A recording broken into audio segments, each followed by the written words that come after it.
I'm an adoptive mom.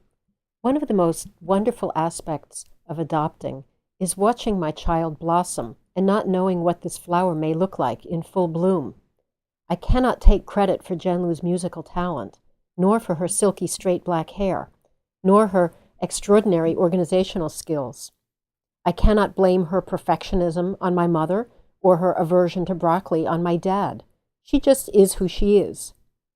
But as she has been growing, when I gaze at her, sometimes I wonder whether I can see any part of me in her. I was born in California in 1955 to left-wing, Bronx-born Jewish parents. Their parents had immigrated in the early 1900s to the U.S. from Russia and Poland. My mother was an architect, my dad a union organizer, and then town planner. When I was 2, my parents divorced. Several years later, my mother got a job in West Africa, so off we went, in 1961, from Oakland, California, to Accra, Ghana. At 10, because of political turmoil in Ghana, I was sent to boarding school in Switzerland. I finished up school in both the U.S. and Switzerland, and after college, where I studied anthropology and linguistics, I eventually became an employment lawyer. I married George in 1995, the same year I turned 40. George was born in Brooklyn in 1942 to first-generation Italian-American parents. He was raised Roman Catholic, very traditional. His dad was a butcher. His mom stayed at home. His family still lives in Brooklyn.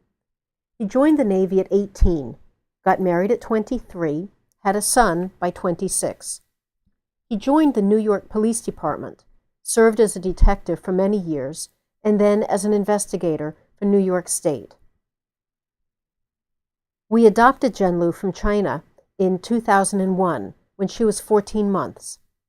I watch her every day growing and changing and becoming herself.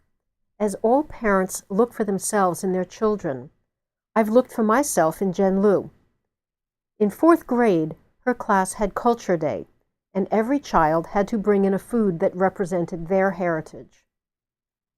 Casually, I suggested to her that she bring in dumplings or sesame noodles or almond cookies. She rejected this immediately. Then I half-jokingly suggested borscht. "Mom," she said scornfully, "I'm not Russian.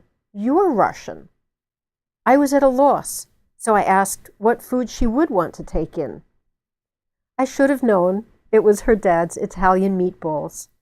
And that's when I saw myself clear as a bell in her reflection. Like me, and like us all, she is an utterly unique blend, an assortment of identities and selves.